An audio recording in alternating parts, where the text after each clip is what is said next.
ജീവിതത്തിൽ നമ്മൾ ഓരോരുത്തരും തവക്കുലുള്ളവരായി മാറണം. 9 ആയത്തുകളിലൂടെയാണ് ഹബീബായ നബി തങ്ങളോട് അല്ലാഹു തആല തവക്കുൽ ചെയ്യാൻ പറഞ്ഞത്. 9 ആയത്തുകളിലാണ് അല്ലാഹു തആല നബി തങ്ങളോട് തവക്കുലാക്കാൻ പറഞ്ഞത്. അതിൽ 4 ആയത്തുകൾ വിശുദ്ധമായ മക്കത്ത് വെച്ച് അവതരിപ്പിക്കപ്പെട്ടതാ. 5 ആയത്തുകൾ അങ്ങ് മദീനയിൽ ചെന്നതിന് ശേഷം അവതരിപ്പിക്കപ്പെട്ടതാ. അത് തൽക്കാലം നമുക്ക് പറയാനുള്ള സമയമില്ല, വിശദീകരണം ഒരുപാട് വേണ്ടതാ. അതുകൊണ്ട് സഹോദരങ്ങളെ, ഞാൻ എന്റെ വിഷയത്തിൽ നിന്ന്, ഈ തവക്കുലിന്റെ വിഷയത്തിൽ നിന്ന് മറ്റൊരു ഭാഗത്തിലേക്ക് ഞാൻ തിരിയുകയാ.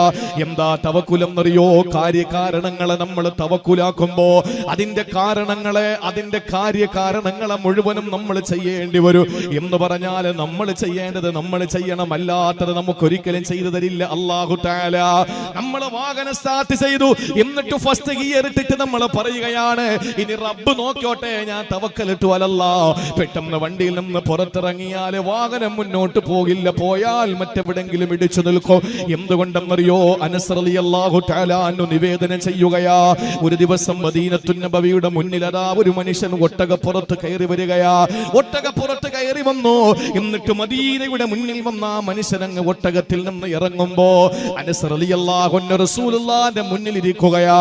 അനസ് റളിയല്ലാഹു പറയുകയാണ്, ഈ മനുഷ്യൻ വന്ന് നബി തങ്ങളോട് ചോദിച്ചു, യാ റസൂലല്ലാഹ്, നബിയേ അതവക്കലു യാ ഹബീബല്ലാഹ്, ഞാൻ അല്ലാഹുവിനെ ഭരമേൽപ്പിക്കട്ടെ നബിയേ, ഞാൻ എന്റെ ഒട്ടകത്തെ റബ്ബിനെ ഏൽപ്പിക്കട്ടെ നബിയേ. ആ സമയത്ത് അല്ലാഹുവിന്റെ ഹബീബ് പറഞ്ഞതെന്തെന്നറിയോ? നീ പെട്ടെന്ന് ചെന്ന് ഒട്ടകത്തെ കെട്ടിയിട്, എന്നിട്ട് നീ അല്ലാഹുവിനെ ഭരമേൽപ്പിക്ക്.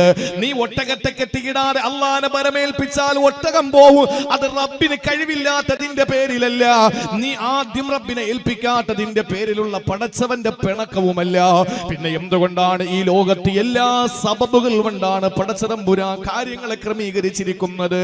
അതുകൊണ്ട് നിന്റെ ഡ്യൂട്ടി നീ നിർവഹിക്കണം. നീ ചെന്നിട്ട് ആ ഒട്ടകത്തെ ബന്ധിക്കുക, ബന്ധിച്ചിട്ട് നീ വരിക, എന്നിട്ട് അല്ലാഹുവിനെ ഭരമേൽപ്പിച്ചാൽ എത്ര വർഷം കഴിഞ്ഞാലും ഒട്ടകം അവിടെ തന്നെ ഉണ്ടാകും. അതുകൊണ്ടല്ലേ ഒരു മഹാൻ പറഞ്ഞത്, തവക്കൽ അലർ റഹ്മാനി ഫിൽ അംരി കുല്ലിഹി വലാ തർഗബൻ ഫിൽ അജ്സി യൗമൻ അനി ത്വലബി അലം തറ അന്നല്ലാഹ ഖാല ലിമർയമി വഹുസി ഇലൈകിൽ ജിദ്അ യസാഖതു റതബു വലൗ ശാഅ അൻ തജ്നി യഹു മിൻ ഗൈരി ഹിസ്സതി ജനതുഹു വലാകിൻ കുല്ലു ശൈഇൻ ലഹു സബബു. ആ മഹാൻ പറഞ്ഞ ഈ 3 വരി ബൈത്ത് മതി എന്റെ പ്രിയപ്പെട്ടവരെ. എന്താണ് പറയുന്നത്? തവക്കൽ അലർ റഹ്മാനി ഫിൽ അംരി കുല്ലിഹി, എല്ലാ വിഷയത്തിലും നീ അല്ലാഹുവിനെ ഭരമേൽപ്പിക്കുക. വലാ തർഗബൻ ഫിൽ അജ്സി യൗമൻ അനി തലബി, അല്ലാഹുവിനെ ഭരമേൽപ്പിച്ചു എന്ന് പറഞ്ഞിട്ട് നീ അശക്തനായി ഒന്നും തേടാതെ ഒന്നും ചെയ്യാതെ വീട്ടിനകത്ത് ചടഞ്ഞിരിക്കല്ലേ മോനെ. എല്ലാം നിന്റെ റബ്ബ് നോക്കിക്കോളുമെന്ന് പറഞ്ഞിട്ട് കട തുറന്നിടാതെ നീ വീട്ടിനകത്ത് കയറി കിടക്കല്ലേ. എല്ലാ റബ്ബ് നോക്കിക്കോളുമെന്ന് പറഞ്ഞിട്ട് നീ വാഹനം ഡ്രൈവ് ചെയ്യുമ്പോ സ്റ്റീറിംഗിൽ പിടിക്കാതിരിക്കല്ലേ മോനെ. നീ ഒരിക്കലും ആ വിഷയത്തിൽ അശക്തനാകരുത്. എന്നിട്ട് അല്ലാഹുവിന്റെ ഒരു ഇടപെടൽ പറയുകയാണ്, അലം തറ അന്നല്ലാഹ ഖാല ലിമർയമി വഹുസി ഇലൈകിൽ ജിദ്അ യസാഖതു റതബു. അല്ലാഹുവിനെ നീ കണ്ടിട്ടില്ലേ? മറിയം ബീവിയോട് അല്ലാഹ് പറഞ്ഞത് എന്താണ്? ഹുസി ഇലൈകി ബിൽ ജിദ്ഇ, നീ ആ ഈത്തപ്പന കൊലയൊന്ന് പിടിച്ച് ചാക്കി മറിയമേ, എന്നിട്ട് അതിൽ നിന്ന് പെറുക്കി തിന്നു മറിയമേ. സഹോദരങ്ങളെ, അത് എന്താണെന്ന് ഞാൻ പറയാ.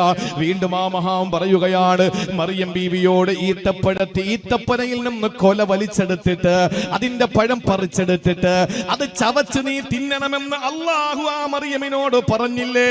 വലൗ ശാഅ അൻ തജ്നിയഹു മിൻ ഗൈരി ഹിസ്സതി ജനതുഹു വലാകിൻ കുല്ലു ശൈഇൻ ലഹു സബബു. അല്ലാഹ് വിചാരിച്ചിരുന്നെങ്കിൽ, അല്ലാഹ്ക്ക് കഴിവുണ്ടല്ലോ, അല്ലാഹ് തീരുമാനിച്ചിരുന്നെങ്കിൽ, അല്ലാഹ് ചിന്തിച്ചിരുന്നെങ്കിൽ മറിയം ബീവിക്ക് ആ കൊലയെ തന്റെ മുന്നിലേക്ക് കൊണ്ടു കൊടുക്കാൻ പറ്റുമായിരുന്നു. പക്ഷെ അല്ലാഹു പറഞ്ഞത്, മറിയമേ നീ അത് പിടിച്ച് ചായ്ച്ചിട്ട് അതിൽ നിന്ന് പറിച്ചു തിന്നാൻ വേണ്ടി കേട്ടാ. ഇതെന്താ സംഭവം എന്നറിയോ? മറിയം ബീവി റളിയല്ലാഹു തആല അൻഹ ഗർഭിണിയായി നമുക്കറിയുമല്ലോ. മറിയം ബീവിയെ ഏറ്റവും കൂടുതൽ ചർച്ച ചെയ്യപ്പെട്ട രാത്രിയാ ഇന്നലത്തെ രാത്രി. അതിലേറെ ചർച്ച ചെയ്യപ്പെട്ട രാത്രിയാണ് സഹോദരങ്ങളെ 6 ദിവസങ്ങൾക്ക് മുമ്പുള്ള ക്രിസ്മസ് രാത്രിയിൽ. ഇന്നലെയും ചർച്ച ചെയ്യപ്പെട്ടു. 6 ദിവസങ്ങൾക്ക് മുമ്പ് ക്രിസ്മസ് രാത്രിയിലും ചർച്ച ചെയ്യപ്പെട്ടു. ഇവിടെ ഞാൻ പറയുന്നു, മറിയം ബീവി റളിയല്ലാഹു തആല അൻഹ എന്ന യേശുവെന്ന ഈസാ നബിയുടെ പ്രിയപ്പെട്ട ഉമ്മ മറിയം ബീവി പരിപൂർണ ഗർഭിണിയായി. എങ്ങനെയാണ്? ദിവ്യഗർഭമാണ്, അല്ലാഹുവിന്റെ ഇടപെടലാണ്. ജിബ്രീൽ അലൈഹിസ്സലാം കുപ്പായത്തിന്റെ ഉള്ളിലൂടെ ഊതിക്കൊടുത്ത് ഗർഭം വന്നതാ. ഇത് ഖുർആനിന്റെ സാക്ഷ്യമാണ്, ഇത് ഖുർആൻ സമ്മതിച്ച കാര്യമാണ്.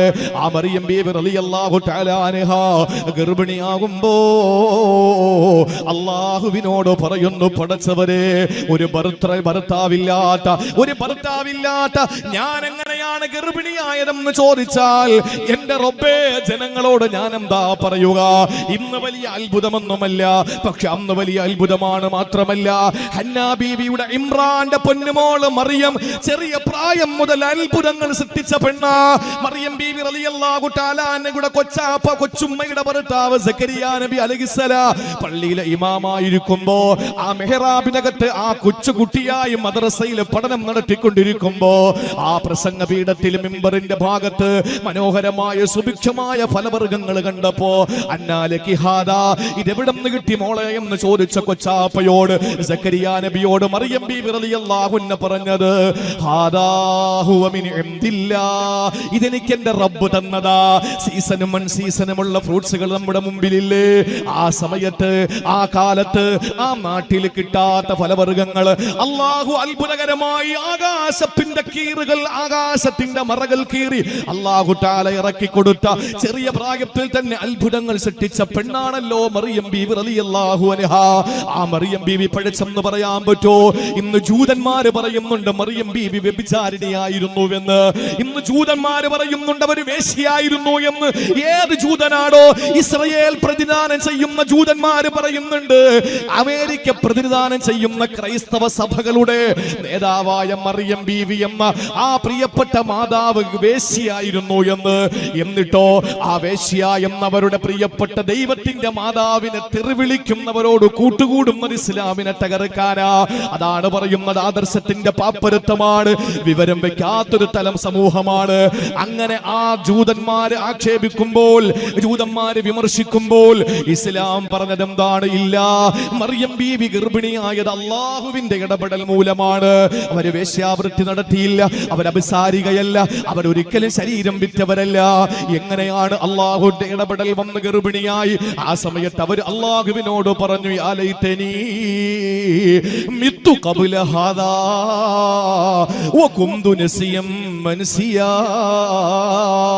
പടച്ചവനെ, ഞാൻ അങ്ങ് മരിച്ചു പോയെങ്കിൽ അല്ലാഹ് എന്നെ ജനങ്ങൾ എന്നേ വിസ്മരിച്ചു. മറുപടിയാ റബ്ബേ പറയുക? ഞാൻ എന്ത് മറുപടിയാ തമ്പുരാനെ ജനങ്ങളോട് പറയുക? ഇതാര് തന്ന ഗർഭമെന്നാ പറയുക? ആ സമയത്ത് അല്ലാഹു അതിനെപ്പറ്റിയല്ല മറുപടി കൊടുത്തത്. മറിയം ബീവിയോട് അതൊക്കെ ഞാൻ നോക്കിക്കോളാമെന്നല്ല പറഞ്ഞില്ല. മറിയം ബീവി റളിയല്ലാഹു തആല അൻഹയോട് അല്ല പറഞ്ഞത്, ലാ തഹ്സനി, വിഷമിക്കണ്ട മോളെ, വിഷമിക്കണ്ട മോളെ. വിശക്കുന്നുണ്ടല്ലേ, ദാഹിക്കുന്നുണ്ടല്ലേ? ഒരു പേറ്റ് നോവുള്ള പെണ്ണ്, ഒരു ഗർഭിണിയായ പെണ്ണിന് എന്തെല്ലാം മോഹങ്ങൾ കാണും, അവൾക്ക് എന്തൊക്കെ ആഗ്രഹങ്ങൾ കാണും, തിന്നാനും കുടിക്കാനും, അവൾക്ക് ഇഷ്ടമുള്ള ആഹാരം വാങ്ങിക്കൊടുക്കാൻ ഭർത്താവ് ഓടി നടക്കുന്നത് കണ്ടിട്ടില്ലേ? അതുകൊണ്ട് തന്നെ പ്രിയപ്പെട്ടവരെ, അല്ല ചോദിച്ചു, മോളെ നിനക്ക് ഭർത്താവില്ലല്ലോ, നിനക്ക് വല്ലാത്ത ദാഹമുണ്ടല്ലേ? അതുകൊണ്ട് ഒരു കാര്യം ചെയ്യുക, ഈ പർവ്വതത്തിന്റെ താഴ്ഭാഗത്ത് ഒരു നല്ല കളകളാരവം മുഴങ്ങുന്ന ഒരു ചെറിയ അരുവിയുണ്ട് മറിയമേ, അവിടെ ചെല്ല്, നീ അതിൽ നിന്നൊരു കൈക്കുമ്പിൾ വെള്ളം എടുത്തു കുടിക്കേ.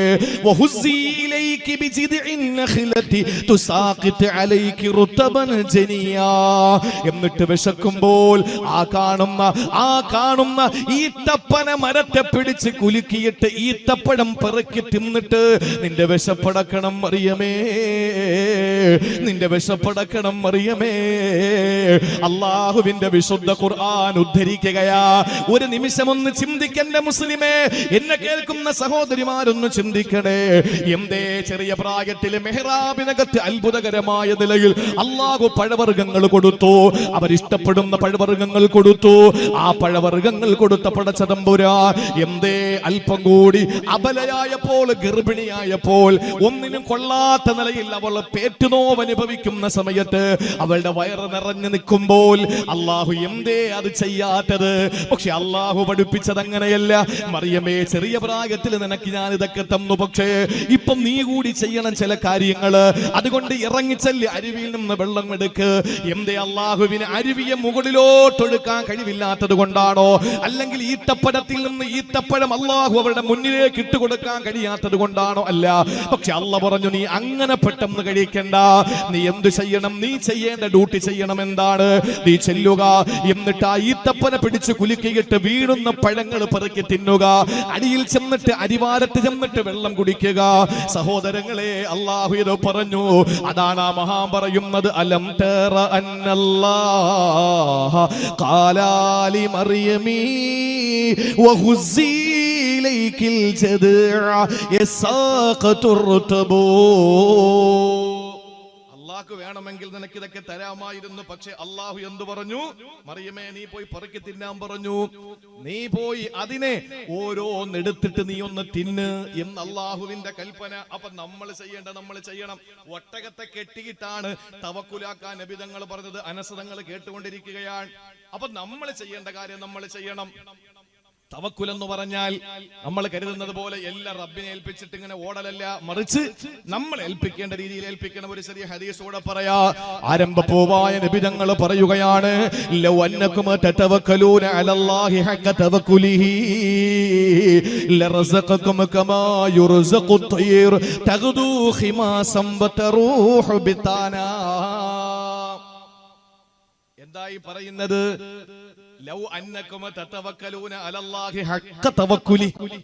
നിങ്ങൾ തവക്കുൽ ചെയ്യേണ്ട പ്രകാരം നിങ്ങൾ തവക്കുൽ ചെയ്താൽ, ഭരമേൽപ്പിക്കേണ്ട പ്രകാരം നിങ്ങൾ ഭരമേൽപ്പിച്ചാൽ, ലറസഖകും, നിങ്ങൾക്ക് അല്ലാഹു ഭക്ഷണം തരും. കമാ യുർസഖു ത്വയ്റു, പാറി പറക്കുന്ന പറവകൾക്ക് ഭക്ഷണം കൊടുക്കും പോലെ അല്ല നിങ്ങൾക്കും ഭക്ഷണം തരും. എങ്ങനെയാ പറവകൾക്കല്ല ഭക്ഷണം കൊടുക്കുന്നത്? തഗ്ദു ഖിമാസ, രാവിലെ ഒട്ടിയ വയറുമായി പോകും. വതറൂഹു ബിതാന, നിറവയറുകളുമായി വൈകുന്നേരം കൂടണയും. ഇതല്ലേ പക്ഷികൾ? പക്ഷികൾക്ക് എവിടെയെങ്കിലും കല്യാണം ഉണ്ടോ? പക്ഷികൾക്ക് അന്നദാനം ഉണ്ടോ? പക്ഷികൾക്ക് പൊതിച്ചോറ് കൊടുക്കോ? പക്ഷികൾക്ക് എവിടെയെങ്കിലും ആരെങ്കിലും സദ്യ വിളമ്പുന്നുണ്ടോ? ഇതൊന്നുമില്ല. രാവിലെ തഗ്ദു ഖിമാസ, ഒട്ടിയ വയറുമായിട്ട് പറന്നു നടക്കും. തറൂഹു ബിത്താന, സായാഹ്നത്തിൽ നിറവയറുമായി തിരികെ വരുന്നു. ഇതുപോലെ നിങ്ങൾക്കും അല്ല ഭക്ഷണം തരും. അപ്പൊ ചിന്തിക്കും, എടാ, അപ്പൊ ഞാൻ ഏൽപ്പിക്കേണ്ട വിധം ഏൽപ്പിച്ചാൽ പക്ഷികൾക്ക് കൊടുക്കും പോലെ അല്ലാഹു തരുമെങ്കിൽ പിന്നെ ഞാനെന്തിന് കഷ്ടപ്പെടണം? ഒരു സൂഫിയായ മനുഷ്യൻ, അയാള് അധ്വാനിക്കണമെന്ന ആഗ്രഹത്തോടുകൂടി അദ്ദേഹം നാട് വിട്ടു. ആ നാട് വിടുന്ന, എനിക്ക് പേര് പെട്ടെന്ന് മറന്നുപോയതാണ്, ഇബ്രാഹിം അദ്ഹർ റഹ്മത്തുള്ളാഹി അലൈഹിയുടെ ഉസ്താദുമായി ബന്ധപ്പെട്ട ഒരു ചരിത്രമാണിത്. അങ്ങനെ അദ്ദേഹം നാട് വിട്ട് അദ്ദേഹം യാത്ര ആരംഭിച്ചു. അധ്വാനിക്കണം, കുറച്ച് പണം ഉണ്ടാക്കണം, ഇതാണ് ആഗ്രഹം. അങ്ങനെ അദ്ദേഹം കുറെ നാളുകൾ നീങ്ങി. കുറച്ചങ്ങോട്ട് യാത്ര ചെയ്തപ്പോൾ മരുപ്പച്ച വിദൂരത്തുള്ള മരുഭൂമി, ആ മരുഭൂമിയിൽ എവിടെയോ ഒരു ചെറിയ ആളൊഴിഞ്ഞ ഒരു ഭാഗത്ത് ഒരു ചെറിയ ഗുഹ പോലെ കണ്ടു. ഇദ്ദേഹം അതിനകത്ത് കയറി വിശ്രമിക്കാൻ വേണ്ടി ഒന്ന് കയറിയിരുന്നു. അങ്ങനെ ഈ മണൽപുറ്റും ഈ മരുഭൂമിയിൽ മനോഹരമായി അങ്ങനെ ഒരു ചെറിയ ആളൊഴിഞ്ഞ ഭാഗത്തെ ഒരു ചെറിയ ഗുഹയിലേക്ക് കയറി അദ്ദേഹം ഇരിക്കുമ്പോ ഇദ്ദേഹം അത്ഭുതപ്പെട്ടു പോയി. എന്താണെന്നറിയോ? ഒരു പക്ഷി, അത് നല്ല പ്രായമുള്ള പക്ഷി, തള്ള പക്ഷി. ആ പക്ഷി നടക്കാൻ പറ്റുന്നില്ല.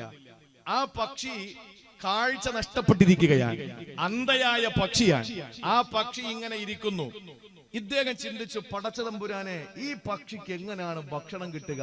മരുഭൂമിയിൽ ആരും വേസ്റ്റ് വലിച്ചെറിയില്ല, മരുഭൂമിയിൽ ആരും കഴിച്ചിട്ടോ അല്ലെങ്കിൽ ആളുകൾക്ക് കൊടുക്കാനോ ഒന്നുമില്ല. എങ്ങനെയാണ് ഈ പക്ഷിക്ക് അള്ളാഹു ഭക്ഷണം കൊടുക്കുന്നത്? അദ്ദേഹം ഇങ്ങനെ ഇരുന്ന് ചിന്തിക്കുക. മാത്രമല്ല, വെളിയിലിറങ്ങി അന്നം തേടാൻ ആ പക്ഷിക്ക് കഴിയില്ല. കാരണം അന്ധയാണ്, ബലഹീനയാണ്, വൃദ്ധയാണ്. അതുകൊണ്ട് എങ്ങനെ ഇതിന് ഭക്ഷണം കിട്ടുമെന്ന് ചിന്തിച്ചിരിക്കുമ്പോൾ ഒരു ചെറിയ പക്ഷി, ആരോഗ്യമുള്ള പക്ഷി, കണ്ണിന് കാഴ്ച ശക്തിയുള്ള പക്ഷി, അത് ചിറകടിച്ച് നേരെ ആ ഗുഹയ്ക്കകത്തേക്ക് വന്നു. എന്നിട്ട് അതിന്റെ ചുണ്ടിലിരിക്കുന്ന ഭക്ഷണം തുറപ്പിച്ച് ആ തള്ളപ്പക്ഷിയുടെ വായിലേക്ക് വെച്ചു കൊടുത്തു. മഹാനവറുകൾ ഞെട്ടി എണീറ്റു. അല്ലാഹുവേ, ഞാൻ എന്തിനധ്വാനിക്കണം ഇനി? ഞാൻ എന്തിനായി അധ്വാനിക്കേണ്ടത്? മരുഭൂമിയിൽ, മരിപ്പച്ച വിദൂരമായ മരുഭൂമിയുടെ മടിത്തട്ടിൽ ആരാലും എത്തപ്പെടാത്ത, അനധിവിദൂര സാധ്യത പോലുമില്ലാത്ത, ഒരു മനുഷ്യൻ കടന്നു വരാത്ത അന്ധയായ പ്രായം ചെന്ന ഈ തള്ളപ്പക്ഷിക്ക് അല്ലാഹുവേ നിനക്ക് ഭക്ഷണം കൊടുക്കാൻ കഴിയുമെങ്കിൽ ഞാൻ എന്തിനായി ഇനി അധ്വാനിക്കാൻ പോകുന്നത്? എന്റെ സമയം ബാക്കി കൂടി ഞാൻ ഇനി ആരാധനയ്ക്ക് വേണ്ടി മാറ്റിവെക്കാൻ പോവുകയാണ്. ആ സമയത്താണ് അദ്ദേഹം അവിടെ നിന്ന് ഇത് ചിന്തിച്ചുകൊണ്ട് യാത്ര തിരിച്ചു. നേരെ തിരിച്ച് യാത്ര പറഞ്ഞ മഹാന്റെ മുമ്പിലെത്തി. ആ മഹാന്റെ മുമ്പിലെത്തുമ്പോൾ ആ മഹാൻ ചോദിച്ചു, എന്തേ നീ തിരികെ വന്നത്? അപ്പൊ അദ്ദേഹം പറഞ്ഞു, ഞാൻ ഇന്ന കാഴ്ചകൾ കണ്ടു, അതുകൊണ്ട് തിരിച്ചു വന്നു. അള്ളാഹുവിന് ഇത്രയും കഴിവുണ്ടെങ്കിൽ പിന്നെ ഞാൻ അന്നം തേടി ഓടേണ്ട കാര്യമുണ്ടോ? ആ സമയത്താണ് ആ മനുഷ്യന്, സൂഫിയായ മനുഷ്യനോട് ആരിഫായ അടുത്ത മനുഷ്യൻ ചോദിച്ചത്. ആ മനുഷ്യൻ സാത്വികനാണ്. അദ്ദേഹം ചോദിച്ചു, എടാ മണ്ട, നീ എന്തായി കാണിച്ചത്? നീ തിരികെ വന്നതെന്താ? ആ തള്ളപ്പക്ഷിക്ക് അള്ള ഭക്ഷണം കൊടുക്കുന്നെങ്കിൽ നിനക്കും തരുമല്ലോ എന്ന് ചിന്തിച്ചിട്ട് നീ അവിടെ നിന്ന് വന്നു. എന്തേ നീ ഇത്ര ബലഹീനനായി പോയി? നീ എന്തുകൊണ്ടാ ആ പറന്നിറങ്ങിയ ചെറിയ പക്ഷിയെ പോലെ ആകാത്തത്? ആ ചെറിയ പക്ഷിയെ പോലെ നിനക്കാകാമായിരുന്നല്ലോ. നിനക്ക് ആ ചെറിയ പക്ഷിയിൽ നിന്ന് ഗുണപാഠം ഉൾക്കൊണ്ടുകൊണ്ട് നീ അധ്വാനിച്ചിട്ട് ഇതുപോലെ കഷ്ടപ്പെടുന്നവർക്ക് നിനക്ക് അന്നമെത്തിച്ചു കൊടുക്കാൻ കഴിയുമായിരുന്നല്ലോ. അതാണ് ചേലയിൽ തങ്ങൾ ചാരിറ്റബിൾ ട്രസ്റ്റ് ഇവിടെ സംവിധാനിച്ചിട്ടുള്ളത്. പാവങ്ങളെ സഹായിക്കണം. പാവങ്ങൾക്ക് അല്ലാഹു, എല്ലാരും അങ്ങനെ ചിന്തിച്ചാലുള്ള അവസ്ഥ ഒന്ന് ആലോചിച്ച് നോക്ക്. ഇപ്പൊ പാവങ്ങൾക്ക് അരി കൊടുക്കാൻ ആളുണ്ട്, പൊരി കൊടുക്കാൻ ആളുണ്ട്, എല്ലാ ആളുകളുണ്ടല്ലോ. അപ്പൊ അല്ലാഹു എനിക്കും തരുമെന്ന് പറഞ്ഞ് വീട്ടിൽ കയറിയാൽ ഇത് കൊടുക്കുന്ന ആരാ? അപ്പൊ ഒരു വിഭാഗം കൊടുക്കുന്നവരെ പോലെ ആകണ്ടേ? അപ്പൊ അള്ളാഹു അവർക്ക് കൊടുക്കുന്ന പ്രതിഫലം എന്താണ്? അള്ളാഹു അവർക്ക് ഭക്ഷണവും കൊടുക്കും, അതിനുള്ള പ്രതിഫലവും കൊടുക്കും. മറ്റൊരു വിഭാഗത്തിനുള്ള ഭക്ഷണം മാത്രമേ കൊടുക്കുന്നുള്ളൂ.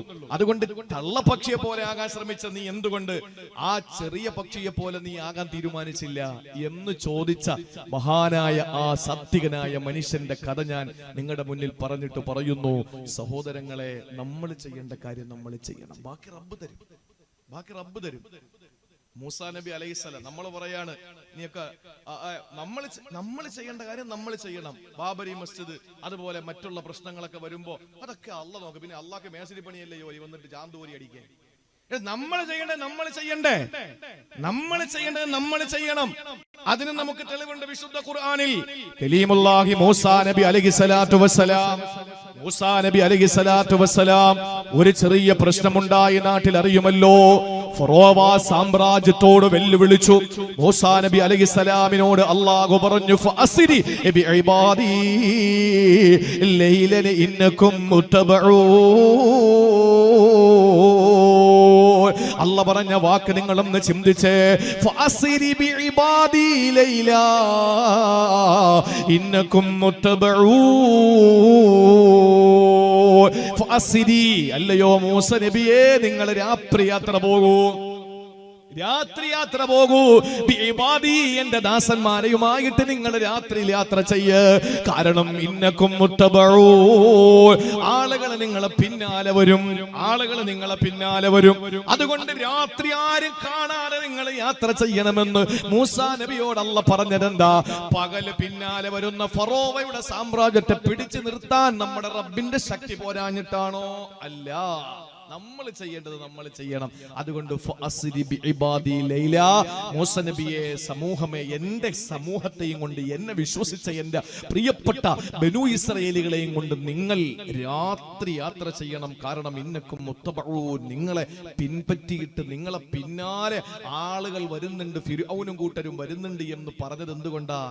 നമ്മൾ ചെയ്യേണ്ട ഡ്യൂട്ടി നമ്മൾ നിർവഹിക്കണം എന്നുള്ളത് കൊണ്ടാ. മൂസാ നബി അലൈഹി സ്വലാത്തു വസ്സലാമിന് ശക്തമായ എതിർപ്പ് വന്നു.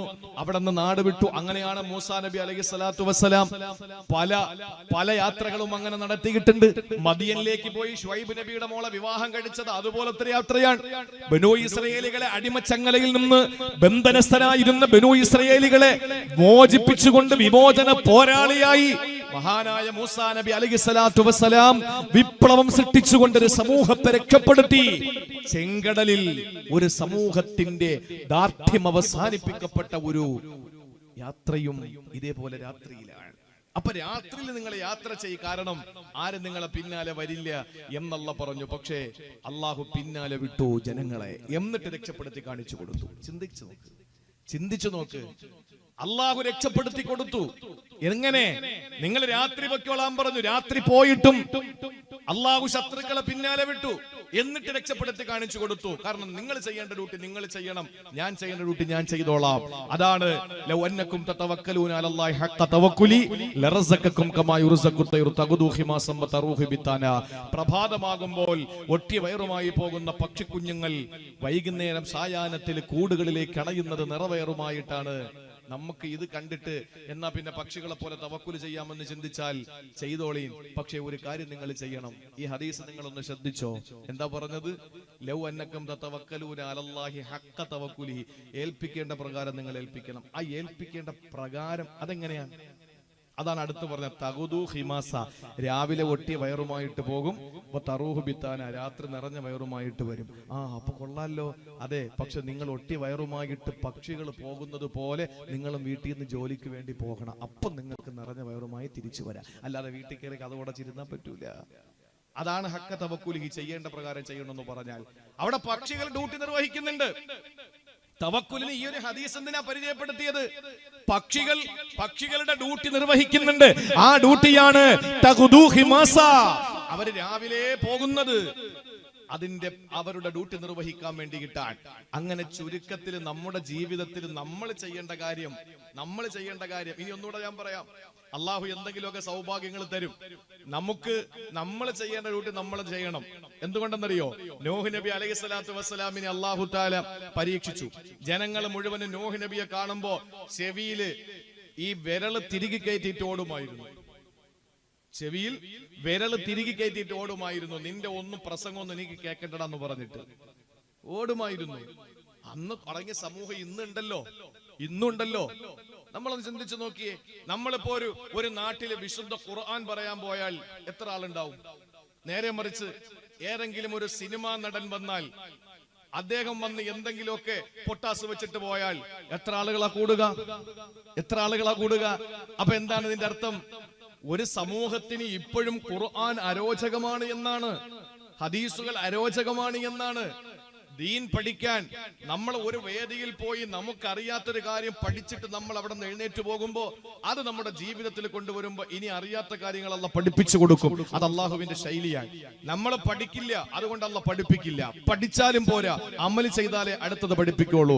നമ്മൾ പഠിച്ചിട്ട് മാത്രം കാര്യമില്ല, അമലും ചെയ്യണം. അള്ളാഹു എനിക്കും സംഘാടകർക്കും നിങ്ങൾക്കും അതിനുള്ള തൗഫീക്ക് നൽകി അനുഗ്രഹിക്കുമാറാവട്ടെ. നൂഹ് നബി അലൈഹിസ്സലാമിനെ അല്ലാഹു തആല പരീക്ഷിച്ചു.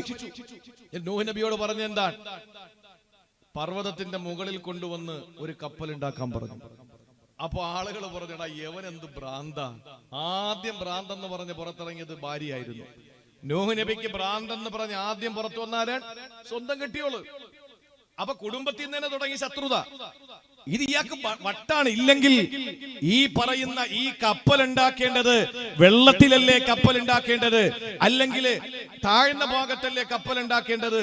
എന്തിനാണ് ഈ കാണുന്ന പർവ്വതത്തിന്റെ മുകളിൽ കപ്പൽ ഉണ്ടാക്കുന്നത്? അല്ലാഹു കാണിച്ചു കൊടുത്തു. വെള്ളം അടുപ്പിൽ നിന്ന് പൊട്ടി ഒഴുകി. അവരുടെ പാകം ചെയ്യുന്ന അടുപ്പിൽ നിന്ന് അടുപ്പിൽ നിന്ന് വെള്ളം പൊട്ടി ഒഴുകി. അവസാനം വെള്ളം ഉയർന്നുയർന്നുയർന്ന് മുകളിൽ നിന്ന് മഴ പെയ്യുന്നു, താഴെ ഭൂമിയിൽ നിന്ന് വെള്ളം വരുന്നു. ഇങ്ങനെ മുകളിലും താഴെയും വെള്ളമായി അവസാനം പർവ്വതത്തിന്റെ ഏറ്റവും മുകളിൽ വരെ വെള്ളമെത്തി. അതിന്റെ അടിയിലുണ്ടായിരുന്നവരെല്ലാവരും നശിച്ചു. അവസാനം പർവ്വതത്തിന്റെ മുകളിൽ വെച്ച് കപ്പൽ നിർമ്മിച്ച നൂഹ് നബി അലൈഹിസ്സലാമിനെ അല്ലാഹു തആല രക്ഷപ്പെടുത്തി. ആലോചിച്ചു നോക്കി, ഇത് റബ്ബിന്റെ ഇടപെടലാണ്. അപ്പൊ അല്ലാഹ് പറഞ്ഞെന്താ?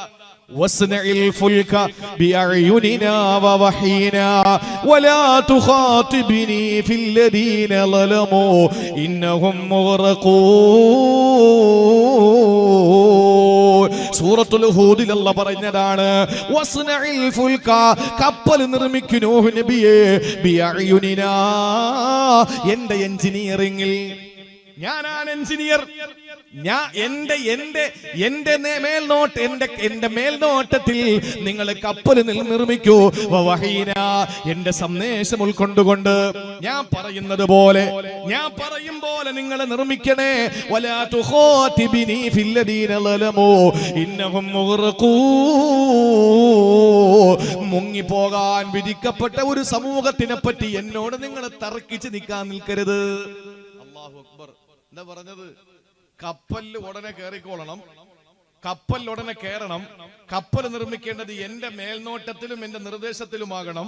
ആ കപ്പൽ ഉണ്ടാക്കിയാൽ ഉടൻ തന്നെ നിങ്ങൾ കയറണം. ആവശ്യമില്ലാത്ത ഒരു സമൂഹത്തെ കൂടെ നിങ്ങൾക്ക് കിട്ടണമെന്ന് പറഞ്ഞിട്ട് നിങ്ങൾ എന്ത് ചെയ്യരുത്? വാശി പിടിച്ചുകൊണ്ട് നിന്ന് നശിച്ചു പോകും.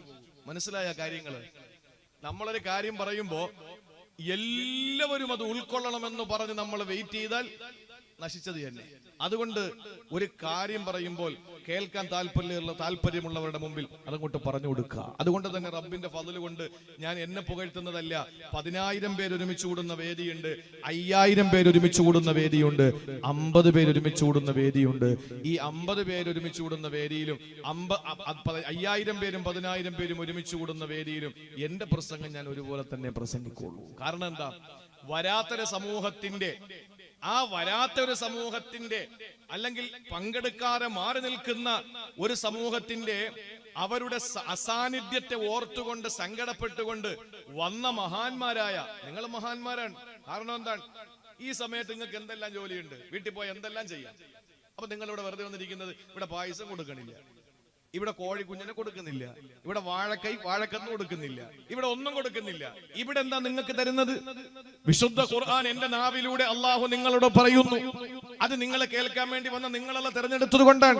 അള്ളാഹു അതിനുള്ള ഭാഗ്യം തരട്ടെ. ഇപ്പൊ ഇവിടെ ഇരുന്ന് മരിച്ചാൽ നമുക്ക് അള്ളാഹു തരുന്നത് സ്വർഗമാണ്. കാരണം എന്താണ്?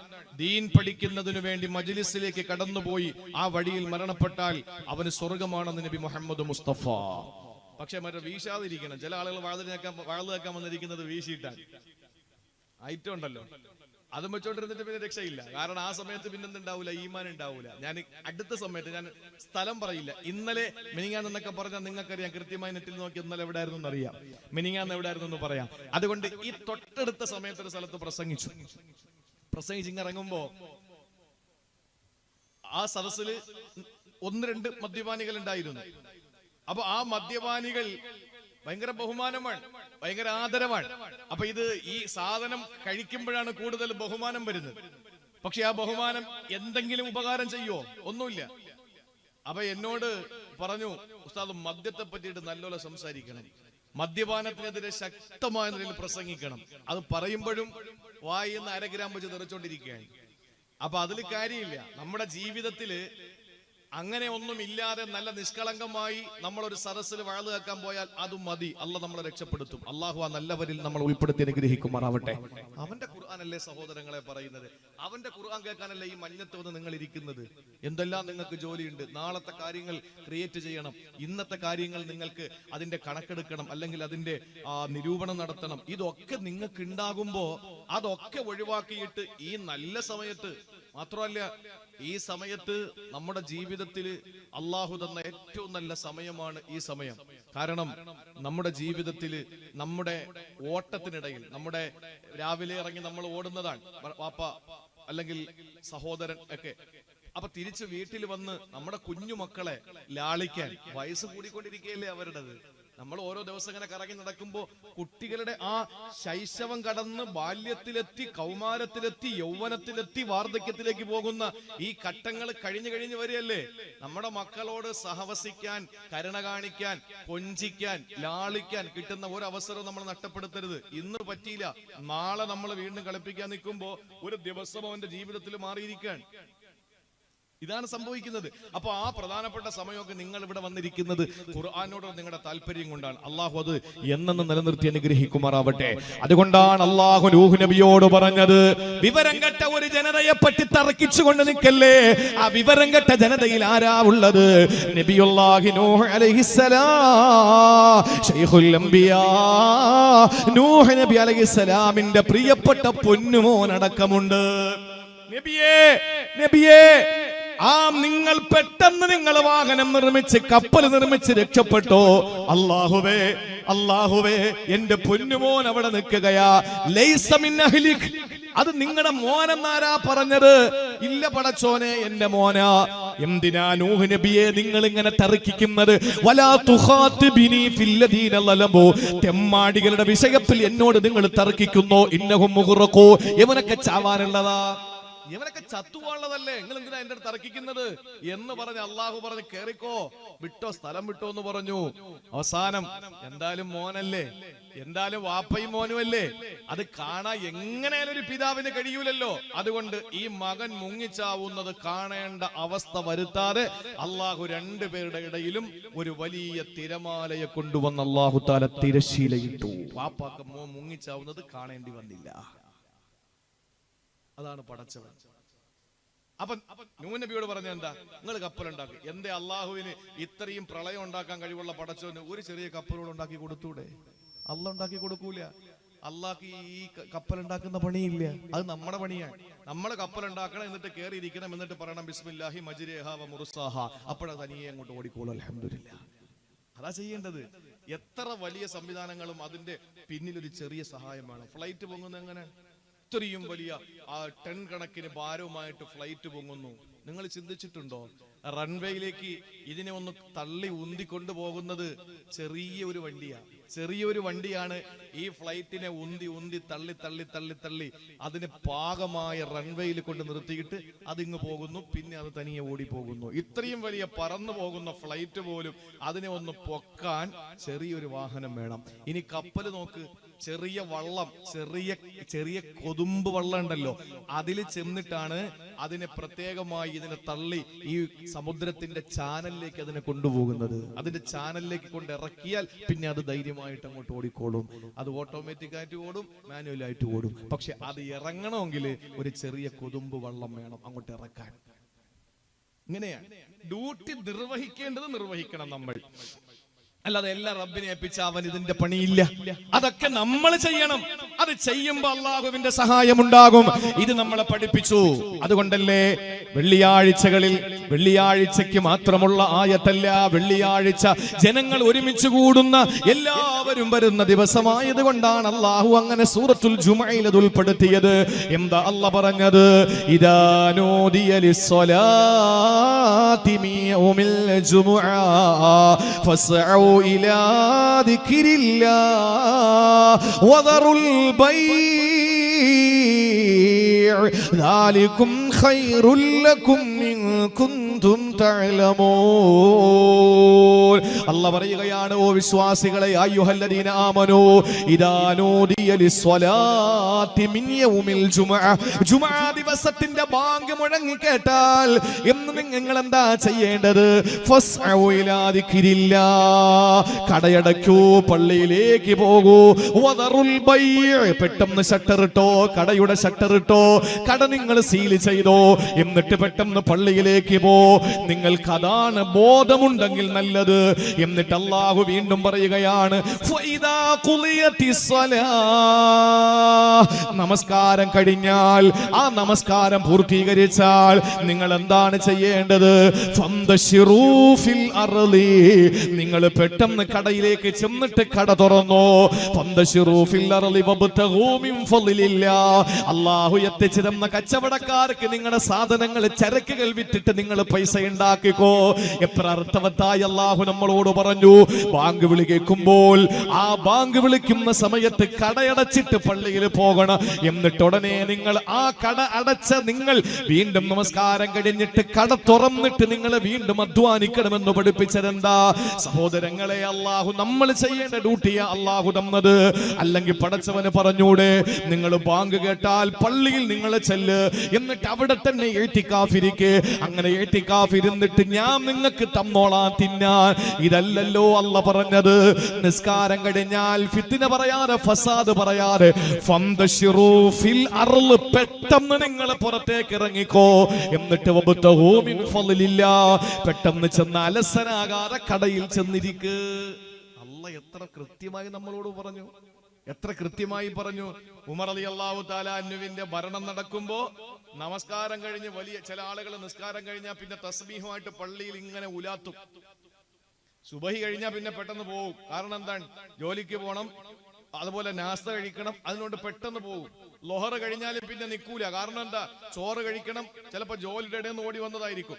അസർ കഴിഞ്ഞാലും നിൽക്കൂല, പെട്ടെന്ന് പോകും. കാരണം ചായ കുടിക്കണം, ഇല്ലെങ്കിൽ വേറെ എന്തെങ്കിലും ജോലി തീരാനുള്ള അവസ്ഥയിൽ നിന്ന് വന്നതാണ്. മഗ്രിബ് കഴിഞ്ഞാൽ ഈ 1 മണിക്കൂറും 20 മിനിറ്റും പള്ളിയിൽ തന്നെ ഉണ്ടാവും. മഗ്രിബ് കഴിഞ്ഞ് പ്രത്യേകമായിട്ടൊന്നും ചെയ്യാനില്ല, എന്തായാലും വന്നതല്ലേ, ഇശായും കൂടെ കഴിഞ്ഞ് പോകാം എന്ന് പറഞ്ഞിട്ട് മഗ്രിബ് ഇശായിനിടയിൽ നമുക്ക് 1 മണിക്കൂറും 20 മിനിറ്റും കിട്ടും. മഗ്രിബ് എത്ര വലിയ സമയത്താണ് ബാങ്ക് വിളിച്ചാലും ഇശ ബാങ്ക് 1 മണിക്കൂറും 20 മിനിറ്റും കഴിഞ്ഞിട്ടാണ്. അപ്പൊ ഈ 1 മണിക്കൂർ 20 മിനിറ്റ് നമ്മുടെ ജീവിതത്തിലെ ടേണിംഗ് പോയിന്റ് ആണ്. ആ സമയത്ത് നമ്മൾ പള്ളിയിലിരുന്ന് ഇബാദത്തെടുക്ക്, നമസ്കരിക്ക്. പക്ഷേ പള്ളിയിലെ ഇമാമിനെ പിരിച്ചുവിടുന്ന കാര്യം തീരുമാനിക്കുന്നത് ഈ 1 മണിക്കൂറും 20 മിനിറ്റുമാണ്. നാട്ടിലെ മുഴുവൻ ഫിത്നയും ഫസാദും തുടങ്ങുന്നത് ഈ ഫിത്ന കമ്മിറ്റി ഒക്കെ. ഏത് പള്ളിയിൽ നോക്ക്, ഇവിടത്തെ പള്ളിയുടെ കാര്യമല്ല പറയുന്നത്, ഏത് പള്ളിയുടെ കാര്യം നോക്ക്, ഫിത്നയുടെ ഹോൾസെയിൽ ഡീലർമാരുടെ സംഗമ വേദിക ഈ 1 മണിക്കൂറും 20 മിനിറ്റുള്ള മഗ്രിബ് ഇശായിനിടയിലായിരിക്കും. ഒരു സംശയ കാര്യത്തിൽ വേണ്ട, ഒരു സംശയം വേണ്ട. നാട്ടിലെ മുഴുവൻ കാര്യങ്ങളും അപ്പോഴാണ് ചർച്ച. എന്താ വിശുദ്ധ ഖുർആൻ? ഉമർ റളിയല്ലാഹു അൻഹുവിന്റെ കാലഘട്ടത്തിൽ നമസ്കാരം കഴിഞ്ഞാൽ പള്ളിയിൽ വെറുതെ ഇരിക്കുന്നവനോട് വന്നിട്ട് ചോദിക്കും. ഉമർ തങ്ങൾ ചോദിക്കുന്നത് മുസാഫഹത്ത് ചെയ്ത് മുആനൊക്കെ ചെയ്തിട്ട് നെഞ്ചത്തോട്ട് ചായ്ച്ച് കിടത്തിയിട്ട് തലോടിക്കൊണ്ടല്ല ചോദിക്കുന്നത്. വാളെടുത്ത് കഴുത്തിൽ വെച്ചിട്ട് ചോദിക്കും, എന്താണ് അവിടെ ഇരിക്കുന്നേ? നീ എന്താ അവിടെ ഇരിക്കുന്നത്? അത് നിസ്കാരം കഴിഞ്ഞ് അടുത്ത നിസ്കാരത്തിന് വേണ്ടി പ്രതീക്ഷിച്ചിരിക്കുക. എന്താ ജോലി? അത് ഇന്ന ജോലിയാ. എന്താ പോവാത്തത്? എന്ന് പോയില്ല, പോടാ. പള്ളി നോട്ടിക്ക് ഉമർ റളിയല്ലാഹു അൻഹു പോയി അധ്വാനിച്ചിട്ട് പോടാ. ഉമർ തങ്ങൾ വ്യത്യസ്തമായ ഭരണം കാഴ്ചവെച്ച ആളാ. അതുകൊണ്ടാണ് ഉമർ റളിയല്ലാഹുവിന്റെ ഭരണം ഇന്ത്യയിൽ വേണമെന്ന് ഖലീഫ ഉമറിന്റെ ഭരണം ഇന്ത്യയിൽ വേണമെന്ന് ഗാന്ധിജി പറഞ്ഞ അതുകൊണ്ടാണ്. എന്തുകൊണ്ടാണ്? വ്യത്യസ്തമായ ഭരണം. ബന്ധുക്കൾ അടുത്ത് താമസിക്കരുത്, ദൂരെ താമസിക്കണം. എന്തുകൊണ്ടാണ്? നിങ്ങളുടെ ബന്ധം നിലനിൽക്കും. അടുത്ത് താമസിക്കരുത്. ഉമർ തങ്ങൾ കൃത്യമായിട്ട് അത് ഇടപെടൽ നടത്തിയിരുന്നു. ബന്ധുക്കൾ അടുത്ത് താമസിക്കാൻ പാടില്ല, ദൂരെ താമസിക്കണം എന്ന് ഉമർ റളിയല്ലാഹുവിന്റെ ആ ഭരണ പരിഷ്കാരങ്ങളിൽ ഉണ്ടായിരുന്നു. അതിലൊരു പരിഷ്കാരമാണ് നിസ്കാരം കഴിഞ്ഞ് പള്ളിയിൽ കിടക്കുന്നവനടുത്ത് എനിക്ക് പോടാന്ന് പറയുന്ന പരിഷ്കാരം. എന്തുകൊണ്ടാണ്? നീ പോയി അധ്വാനിക്കണം, മടിയനായിട്ടിരിക്കാൻ പാടില്ല. നമ്മൾ ചെയ്യേണ്ട ഡ്യൂട്ടി, കട തുറക്കേണ്ടത് നമ്മുടെ ഡ്യൂട്ടിയാണ്. സാധനങ്ങൾ കട തുറന്നിട്ട് നമ്മൾ തന്നെ ഇരിക്കുക. സാധനങ്ങളൊക്കെ എന്തിനാ സാധനങ്ങളൊക്കെ? എന്റെ റബ്ബ് വിശാലമായ ഖജനാവിന്റെ ഉടമയല്ലേ, അതുകൊണ്ട് അള്ളാഹു നോക്കിക്കോളും. പറ്റൂല, കാശിറക്കിയിട്ട് സാധനങ്ങൾ വാങ്ങിയിടണം, എങ്കിലേ അത് ആളുകൾ വാങ്ങിക്കൊണ്ട് പോവുള്ളൂ. ഇതാണ് നമ്മൾ ചെയ്യേണ്ടത്. അപ്പൊ നമ്മൾ ചെയ്യേണ്ട ഡ്യൂട്ടി നമ്മൾ കൃത്യമായി ചെയ്യണം. അപ്പൊ തവക്കുൽ ഏൽപ്പിച്ചാൽ, അതുപോലെ ചില ആളുകൾ പറയും, എന്താണ്, എന്തെങ്കിലുമൊക്കെ പിന്നെ ശരീരത്തിന് ഹാനികരമാകുന്ന എന്തെങ്കിലുമൊക്കെ ചെയ്തിട്ട് പറയും, അള്ളാഹുവിന്റെ കയ്യിലല്ലേ, അത് അവൻ നോക്കിക്കോളും എന്ന് പറഞ്ഞാൽ, ട്രെയിനിന്റെ മുമ്പിൽ ചേറിപ്പാഞ്ഞു വരുന്ന എക്സ്പ്രസിന്റെ മുന്നിൽ ചാടി കയറിയിട്ട് എന്റെ റബ്ബിനെ ഞാൻ അങ്ങോട്ട് ഏൽപ്പിക്കുകയാണെന്ന് പറഞ്ഞാൽ, നമ്മളെ റബ്ബിനെ അങ്ങോട്ട് ഏൽപ്പിക്കുകയാണ് എന്ന് പറഞ്ഞാൽ, നിങ്ങളത് ആലോചിച്ച് നോക്ക്. നമ്മൾ പറയില്ല സ്റ്റിക്കറായി പോകുന്നു. അങ്ങനെയല്ല, ഇതിനെ പിന്നെ എവിടെന്ന് പുറക്കിയെടുക്കുക? 4 ഭാഗത്തേക്ക് തെറിക്കും, വെള്ളം ചീറ്റും പോലെ. ഇത് ചെയ്യാൻ പാടില്ല. ഒരു ദിവസം മഹാനായ അബൂ ഉസ്മാൻ റളിയല്ലാഹു അൻഹു പറയാൻ, ഒരിക്കൽ മലയുടെ മുകളിൽ ഈസാ നബി ഇരിക്കുകയാണ്. ഈസാ നബിക്ക് സർവ്വ ചരിത്രങ്ങളും അദ്ദേഹം പർവ്വതങ്ങളുമായി കേന്ദ്രീകരിച്ച് കിടക്കുക. ലബനാൻ പർവ്വതം, അങ്ങനെ പല പർവ്വതങ്ങളും. കാരണം എന്താണ്? ഈസാ നബിയുടെ കാര്യം എന്താണ്? അതാണ് നമ്മുടെ ഈ പിന്നെ മാതാപിതാക്കൾ എന്താണോ ചെയ്യുന്നത് അത് തന്നെയാണ് മക്കളുടെ കാര്യം, അല്ലേ? മറിയം ബീവി ഈസാ നബിയെ ഗർഭം ധരിച്ചത് പർവ്വതത്തിന്റെ മുകളിൽ വെച്ച്, അല്ലേ, മലയുടെ മുകളിൽ വെച്ച്. അവിടെ നിന്നാണ് ഇറങ്ങി വന്ന് വെള്ളം കുടിച്ചത്, അവിടെ നിന്നാണ് ഭക്ഷണം കഴിച്ചത്. അതുകൊണ്ട് തന്നെ ഈസാ നബിയുടെ ചരിത്രം നിങ്ങൾ പരിശോധിച്ച് നോക്ക്, എല്ലാം മലയും പർവ്വതവുമായിട്ട് ബന്ധപ്പെട്ട് കിടക്കുകയാണ്. പർവ്വതത്തിന്റെ മുകളിൽ ഈസാ നബി ഇങ്ങനെ ധ്യാന നിമഗ്നനായി ആരാധനകൾ അർപ്പിച്ചുകൊണ്ടിരിക്കുമ്പോ അവിടെ കയറിപ്പറ്റി ആര്? ശൈത്താൻ. ഈസാ നബിയുടെ മുമ്പിലെത്തിയിട്ട് ശൈത്താൻ ചോദിച്ചു, അല്ല ഈസാ നബിയെ, ഒരു സംശയം ചോദിച്ചോട്ടോ, എല്ലാ കാര്യങ്ങളും അള്ളാഹുവിന്റെ വിധിയല്ലേ? എല്ലാം പടച്ചോന്റെ വിധിയല്ലേ? അതെ, അള്ളാഹു വിധിച്ചതല്ലാതെ ഒന്നുമില്ല. എന്നാലേ നിങ്ങളൊരു കാര്യം ചെയ്യും, ഈ പർവ്വതത്തിന്റെ മുകളിൽ നിന്ന് എടുത്ത് താഴേക്ക് അങ്ങ് ചാട്. അത് അള്ളാന്റെ വിധിയല്ലേ? അങ്ങ് ചാടിയേക്ക്, റബ്ബ് വിധിച്ചതല്ലേ. അപ്പൊ നമ്മളാണെങ്കിൽ എന്ത് പറയും? ഒന്നുകിൽ നമ്മൾ മുട്ടുപറയ്ക്കും, ശരിയാണ്, ഞാൻ ഇപ്പോഴാണ് അത് ചിന്തിച്ചത്, എല്ലാം റബ്ബിന്റെ വിധിയല്ലേ. അങ്ങനെയാണ് പലരും പല ആശയങ്ങളിലേക്ക് പോകുന്നത്. ആരെങ്കിലും എവിടെയെങ്കിലും ഊതി കൊടുക്കുക, എന്നാ വിവരമുള്ളവരോട് ചോദിക്കും, അതില്ല. വിവരമുള്ളവരോട് ചോദിക്കും, അതില്ല. അപ്പൊ അങ്ങനെയാണ് ജനങ്ങൾ പിഴച്ചു പോകുന്നത്. ഈ ഈസാ നബി അലൈഹിസ്സലാം എന്ത് ചെയ്തു? ശൈത്താനോട് പറഞ്ഞു, എടാ ശൈത്താനെ, അള്ളാഹ്ക്ക് നമ്മളെ പരീക്ഷിക്കാം, പക്ഷെ നമ്മൾ പടച്ചവനെ പരീക്ഷിക്കാൻ നിൽക്കരുത് കേട്ടാ. ചാടിയാൽ എന്റെ റബ്ബിന്റെ വിധിയാണെന്ന് പറഞ്ഞ് ഞാൻ ചാടരുത്. അത് റബ്ബിനെ പരീക്ഷിക്കുന്നതാണ്. റബ്ബിന് നമ്മളെ പരീക്ഷിക്കാം, ഒരിക്കലും നമ്മൾ റബ്ബിനെ പരീക്ഷിക്കാൻ പാടില്ല. ഇതാണ് നമ്മൾ ചെയ്യേണ്ടത്. നമ്മൾ ചെയ്യേണ്ട കാര്യങ്ങൾ ചെയ്യണം. ഞാൻ എന്റെ വിഷയത്തിന്റെ അടുത്ത ഭാഗത്തേക്ക് വരികയാണ്. ഇബ്രാഹിമുൽ ഖവ്വാസ് റളിയല്ലാഹു തആല അൻഹു എന്ന സാത്വികനായ സൂഫിയായ ഒരു മനുഷ്യൻ, അയാളുടെ യാത്രയ്ക്ക് ഒരുങ്ങിയപ്പോൾ അയാൾ ബന്ധുക്കളടുത്ത് പറഞ്ഞു, എനിക്കൊരു സൂചിയും വേണം, ഒരു നൂലും വേണം, ഒരു ചെറിയ പാത്രവും വേണം. അപ്പൊ ശിഷ്യന്മാരിൽ ഒരാൾ ചോദിച്ചു, എന്തിനാ സൂചിയും നൂലും പാത്രമായിട്ടൊക്കെ ഇറങ്ങുന്നത്? നിങ്ങൾ വലിയ മുത്തവക്കിലല്ലേ, അള്ളാഹുവിനെ ഏൽപ്പിച്ചാ പോരെ, ഇതൊക്കെ റബ്ബ് തരൂലേ, അല്ലെങ്കിൽ റബ്ബിന്റെ ഇടപെടലല്ലേ? അപ്പൊ അദ്ദേഹം പറഞ്ഞു, എന്തിനാണെന്നറിയോ, ഞാൻ സൂചിയും നൂലും വാങ്ങിയത് എന്തിനെന്നറിയോ, ഞാൻ നമസ്കാരത്തിന് വേണ്ടി ധരിക്കുന്ന കുപ്പായം, ഈ കുപ്പായം കീറിപ്പോയാൽ, അത് നശിച്ചു പോയാൽ, അതിനെ തുന്നിച്ചേർക്കാൻ എന്റെ കയ്യിൽ ഒരു സൂചി വേണം, ഒരു നൂല് വേണം. ആ സൂചിയും നൂലും ഉപയോഗിച്ചുകൊണ്ട് ഞാൻ എന്റെ വസ്ത്രത്തെ ശരിയാക്കുന്നു, എന്നിട്ട് ഞാൻ നമസ്കരിക്കുന്നു. വുളൂ ചെയ്യാൻ, ശൗച്യം ചെയ്യാൻ ഒരു പാത്രവും എന്റെ കയ്യിൽ വേണം. ഇതെന്റെ കയ്യിൽ വേണം. ഇതില്ലാത്ത ചില ആളുകൾ ചോദിച്ചാൽ വലിയ ഷെയ്ഖാണെന്ന് പറയും, പള്ളിയിൽ കയറൂല, നിസ്കരിക്കാൻ പറയും, ഞാൻ അസറിന് ബൈത്തുൽ മുഖദ്ദസിലായിരുന്നു, മഗ്രിബിൽ ഇൻഷാ അല്ലാഹ് മക്കയിലായിരിക്കും, ഇന്നലെ ഈ സമയത്ത് ഞാൻ മദീനയിലായിരുന്നു പറയും. ഇയാൾ ഈ സമയം പരിശോധിച്ചാൽ മൊത്തം കള്ളിഷാപ്പിന്റെ മുമ്പിലായിരിക്കും. അങ്ങനെയുള്ള ഷെയ്ഖന്മാരുണ്ട്. അപ്പോ ഒരു ഷെയ്ഖ് അദ്ദേഹത്തിന്റെ കയ്യിൽ ഒരു പാത്രവും ഒരു സൂചിയും ഒരു നൂലും ഇല്ലെങ്കിൽ അയാളെ നിങ്ങൾ സംശയിക്കണം അയാളുടെ നിസ്കാരത്തിൽ. കാരണം എന്താ? സൂഫിയാക്കൾക്ക് ഒരു പ്രത്യേകതയുണ്ട്, ആകെ ഇട്ടിരിക്കുന്ന ഒരു വസ്ത്രം മാത്രമേ കാണുള്ളൂ, വേറെ ഒന്നും ഉണ്ടാവൂല. അപ്പൊ ഈ വസ്ത്രം ഒന്ന് കീറിപ്പോയാൽ എന്ത് ചെയ്യും? ഔറത്ത് മറയ്ക്കാതെ നിസ്കരിക്കാൻ പറ്റുമോ? അപ്പോ അങ്ങനെ സൂചിയും നൂലും ഇല്ല, അല്ലെങ്കിൽ ഇയാൾക്ക് വെള്ളമില്ലാത്ത, അല്ലെങ്കിൽ വെള്ളം ഉപയോഗിച്ച് വെള്ളം എടുത്ത് കോരി ഉപയോഗിക്കാൻ പറ്റുന്ന ഒരു നാട്ടിലെത്തും. അപ്പൊ ഇയാൾ എങ്ങനെ നിസ്കരിക്കുക? അപ്പൊ അങ്ങനെയുള്ള ശൈഖന്മാരുടെ നിസ്കാരത്തിൽ നിങ്ങൾ സംശയിക്കണമെന്ന് പറഞ്ഞു. ഏതോ ആയിക്കോട്ടെ, നമ്മൾ ചെയ്യേണ്ട കാര്യങ്ങൾ നമ്മൾ ചെയ്യണം. അള്ളാഹു ചെയ്യേണ്ട കാര്യങ്ങൾ പടച്ചവൻ തന്നെ ചെയ്യും. അള്ളാഹു നമുക്ക് മനസ്സിലാക്കാനുള്ള തൗഫീക്ക് നൽകി അനുഗ്രഹിക്കുമാറാവട്ടെ. എന്റെ പ്രിയപ്പെട്ട സഹോദരങ്ങളെ, എന്താണ് മുത്തവക്കിലായ അള്ളാഹുവിനെ ഭരമേൽപ്പിക്കുന്ന ഒരു മനുഷ്യൻ അള്ളാഹ് കൊടുക്കുന്ന നേട്ടങ്ങൾ എന്താണെന്നറിയോ? 1, 2, 3 നേട്ടങ്ങൾ ഇൻഷാ അല്ലാഹ് പറയാം. അപ്പോഴേക്ക് നമ്മുടെ സമയാവും. എന്തായിരുന്നാലും അൽഹംദുലില്ലാ, നമ്മുടെ ഈ സദസ്സിൽ പിരിവില്ല, അല്ലേ? പിരിവുണ്ടായില്ലേ? തീരുമാനിച്ചില്ല, ഉണ്ടാ? അങ്ങനെയല്ല, എന്തെങ്കിലും ആവശ്യമുണ്ടോ? അത് ആലോചിച്ചിട്ട് പറയും. അപ്പൊ ഏതായിരുന്നാലും 2 മണിക്കൂർ ഇതുപോലുള്ള വേദികളിൽ നമുക്ക് പ്രസംഗിക്കാൻ കിട്ടുമ്പോ പിരിവില്ലെങ്കിൽ അൽഹംദുലില്ലാ നല്ലതുപോലെ പ്രസംഗിക്കാൻ പറ്റും. നിങ്ങളെ കേട്ടോളി, ഒരു ഭരമേൽപ്പിക്കുന്ന മനുഷ്യൻ അള്ളാഹ് കൊടുക്കുന്ന സമ്മാനങ്ങളിൽ ഒന്ന്, നമ്മൾ അള്ളാഹുവിനെ ഭരമേൽപ്പിച്ചാൽ എന്ന് പറഞ്ഞാൽ നമ്മൾ ചെയ്യേണ്ട കാര്യങ്ങൾ നമ്മൾ ചെയ്തിട്ട് ബാക്കി റബ്ബിനെ ഏൽപ്പിച്ചു കഴിഞ്ഞാൽ അള്ളാഹു നമുക്ക് തരുന്ന സമ്മാനം എന്തെന്നറിയോ? ഒന്നാമത്തെ സമ്മാനം അള്ളാഹു തരുന്നത് സമാധാനമാണ്. സമാധാനമാണ്. നിങ്ങൾക്കറിയില്ലേ, മഹാനായ മൂസാ നബി അലൈഹിസ്സലാം ഇസ്രായേൽ ജനതയെയും പിടിച്ചുകൊണ്ട് പോകുമ്പോ അവരവസാനം ചെന്നെത്തിയത് നൈലിന്റെ തീരത്താ. ചെങ്കടലിന്റെ മുമ്പിൽ എത്തപ്പെട്ടപ്പോൾ അവിടത്തെ സത്യവിശ്വാസികളായ ഈ മുസ്ലിം മോമിനീങ്ങളായി മൂസാ നബിയോടൊപ്പം കൂടിയ ആളുകൾ മഹാനായ മൂസാ നബി അലൈഹിസ്സലാമിനോട് ചോദിച്ചൊരു ചോദ്യമുണ്ട്. എന്തെന്നറിയോ? വൽ ബഹറു അമാമനാ വൽ അദുവു വറാഅനാ. മൂസ നബിയെ, നീ നിങ്ങൾ ഈ കാണിച്ചത്? നിങ്ങൾ കുഴപ്പിച്ചല്ലോ ഞങ്ങളെ. കാരണം പിന്നിൽ ശത്രുക്കളാണ്, മുന്നിൽ അലറി വിളിക്കുന്ന തിരമാലകളാ. ഞങ്ങൾ എങ്ങോട്ട് പോകാം? മുന്നിലോട്ട് ചാടിയാലെ കടലാണ്, പിന്നിൽ ഇവിടെ നിന്നാലോ ശത്രുക്കളുടെ വാളിനിരയാകും. ഞങ്ങൾ എന്ത് ചെയ്യാനാ? ആ സമയത്താണ് അള്ളാഹുവിന്റെ പ്രവാചകനെ മൂസാ നബിയോട് അള്ളാഹു പറഞ്ഞതെന്തെന്നറിയോ? എല്ലാ റബ്ബിനെ ഏൽപ്പിച്ചോ, അള്ളാഹുവിനെ മുഴുവനും നിങ്ങൾ ഏൽപ്പിച്ചോ. ഇവിടെ പ്രതിസന്ധിയുടെ ഘട്ടമാണ്, ഇവിടെ വിഷമത്തിന്റെ ഘട്ടമാണ്, ഇവിടെ വ്യസനത്തിന്റെ ഘട്ടമാണ്.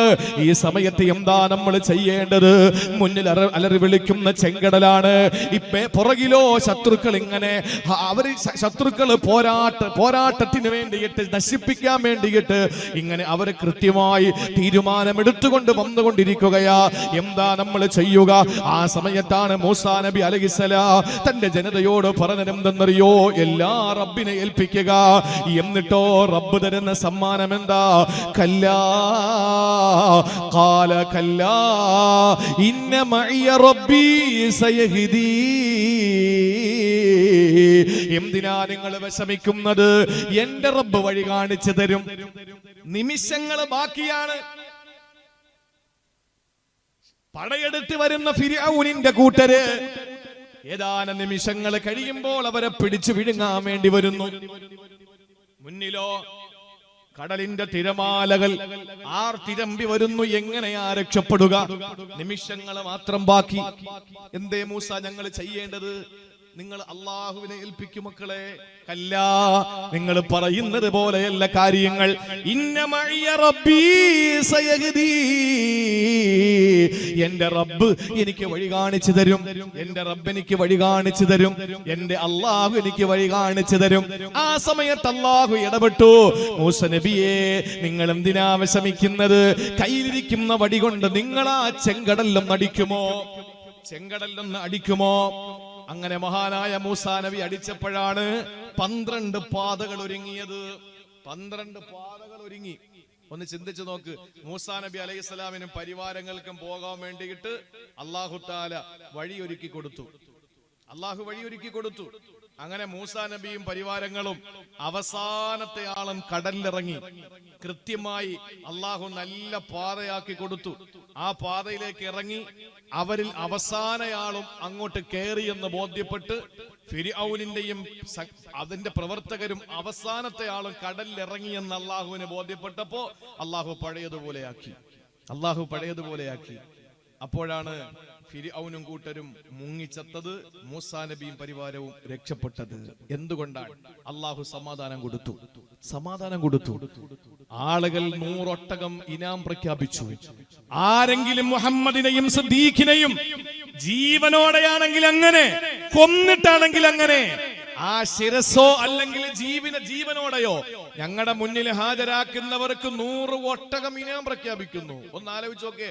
100 ഒട്ടകം എന്ന് പറഞ്ഞാൽ അന്ന് അവിടുത്തെ പ്രഭുക്കന്മാർക്കും അന്നത്തെ അറബികളിൽ പ്രധാനികൾക്കും മാത്രമേ ഒട്ടകമുള്ളൂ. ബാക്കിയുള്ളവർക്കൊക്കെ അങ്ങ് അറ്റം പോയാൽ ഒരു കുതിര, അത്രയൊക്കെ തന്നെ. ഇന്നൊരു ഒട്ടകം ഉണ്ടെന്നോ, ഇന്നൊരു മെഴ്സിഡൻസ് ബെൻസോ അല്ലെങ്കിൽ BMW അല്ലെങ്കിൽ ഓഡിയോ അല്ലെങ്കിൽ അതിലപ്പുറത്തേക്ക് വില കൂടിയ കോടാനകോടി രൂപ വിലയുള്ള ഏതെങ്കിലും വാഹനങ്ങളോ ഇന്നൊരാൾക്ക് ഉണ്ട് എന്ന് പറയുന്നത് പോലെയാണ് അന്ന് ഒരു അറബിക്ക് ഒട്ടകമുണ്ടെന്ന് പറയുന്നത്. ഇത് സാധാരണ ഇന്നോവ അല്ലെങ്കിൽ ഫോർച്യൂണറൊക്കെ ഉള്ള ആളുകൾ പോലെയാണ് അന്നത്തെ കുതിരകളുള്ളവര്. പിന്നെ ലോക്കൽ ഓട്ടോറിക്ഷ അല്ലെങ്കിൽ ഒരു ചെറിയ അംബാസഡർ, ഒരു ചെറിയ മാരുതിയൊക്കെ ഉള്ള ആളുകളാണ് അന്നത്തെ കഴുതയുള്ളവര്. അതാണ് അന്നത്തെ ശൈലി. അപ്പോ 100 ഒട്ടകം തരും. നിങ്ങൾ ആലോചിച്ച് നോക്കിയേ. ഇന്ന് നമ്മളടുത്ത് പറയാണ് 100 മെഴ്സിഡൻസ് ബെൻസ് നമുക്ക് തരാം, അല്ലെങ്കിൽ 100 വില കൂടിയ കോടികൾ വിലയുള്ള 100 വാഹനം നിങ്ങൾക്ക് തരും. ഒരാളെ പിടിച്ചോണ്ട് വരാൻ ഒരാളല്ല, സ്വന്തം വാപ്പ ആണെങ്കിലും ഉറക്കത്തിൽ പായല് പൊതിഞ്ഞ് നമ്മൾ കൊണ്ട് കൊടുക്കും. 100 വണ്ടി കിട്ടിയ പിന്നെ വേറെന്താ? പിന്നെ വാപ്പ പിന്നെ സോപ്പിട്ട് ഒരു വണ്ടി കൊടുത്താൽ വാപ്പ പൊരുത്തപ്പെടുകയും ചെയ്യും. ഇതല്ലേ നമുക്ക് യാതൊരു നമുക്ക് നമ്മുടെ ജീവിതത്തിൽ ആരോടും നമുക്കൊരു അനുകമ്പയില്ല. പണത്തിന് വേണ്ടി മനുഷ്യൻ ജീവിക്കുക, പറ്റിക്കാൻ. ഈ പറ്റിപ്പന്മാരും ചതിയന്മാരും തന്ത്രശാലികളും സൂത്രശാലികളും ഇവരുടെ പ്രത്യേകത എന്തെന്നറിയോ? ചോദിക്കണ്ടായിരുന്നു. ഈ തന്ത്രശാലികളുടെ ജോലി എന്തെന്നറിയോ? അവരുടെയൊക്കെ യഥാർത്ഥ അവരുടെ ഈ തട്ടിപ്പിന്റെ ആകെ തുക എന്ന് പറയുന്നത് എന്തിനും അല്ലാഹു ഇൻഷാ അല്ലാഹ്, അൽഹംദുലില്ലാ, മാഷാ അല്ലാഹ്, അല്ല തരും, എനിക്ക് എന്റെ റബ്ബുണ്ട്, ഇങ്ങനെ പറയുന്നവരെ ഒന്ന് സൂക്ഷിച്ചേക്കണം. കാരണം തട്ടിപ്പിന് വേണ്ടി പറയുന്നവരായിരിക്കും ഒരു 90%. അല്ലാഹു മനസ്സിലാക്കാനുള്ള തൗഫീക്ക് തരട്ടെ.